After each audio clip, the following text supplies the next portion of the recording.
સુરતના સચિન પોલીસ મથકમાં એક આરોપીના મોતને લઈ અનેક સવાલો ઊભા થયા છે, ત્યારે પોલીસ મથકમાં આરોપીઓએ દવા પીધી કે પછી કોઈ બીજા કારણે મોત થયું તેને લઈ સવાલો ઊભા થયા છે.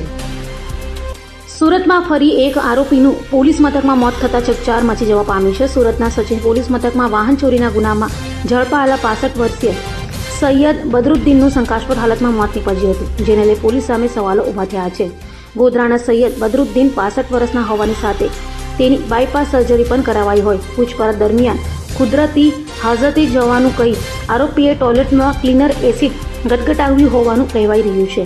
તો એસિડ ગટગટાવતા વોમિટ કરનાર આરોપીને ખાનગી હોસ્પિટલે ખસેડાયો હતો, જ્યાં તબીબોએ તેને મૃત જાહેર કર્યો હતો. તો બીજી તરફ આરોપીના મોતને લઈ પરિવારને જાણ કરાતા જ સિવિલ હોસ્પિટલે મૃતકના પરિવારજનો દોડી ગયા હતા. હાલ આ મામલે પોલીસે વધુ તપાસ હાથ ધરી છે.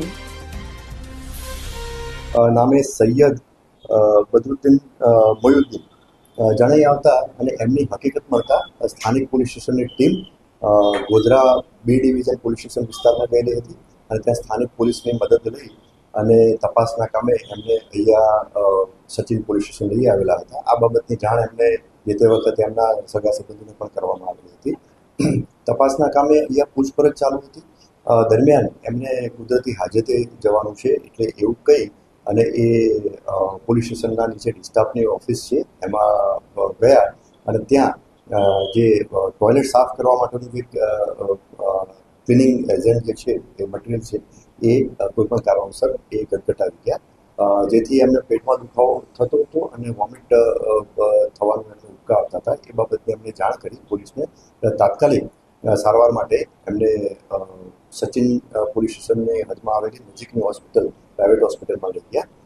એના પછી એમની વધુ સારવાર માટે બીજી એક હોસ્પિટલ સમર્પણ હોસ્પિટલમાં લઈ ગયા અને એના પછી સ્પેશિયલ ટ્રીટમેન્ટ અને વધુ સારી સારવાર મળી રહે એના માટે એમને સિડ્સ હોસ્પિટલમાં ટ્રાન્સફર કરવામાં આવ્યા અને એમાં સારવાર દરમિયાન એમનું અવસાન થયું છે.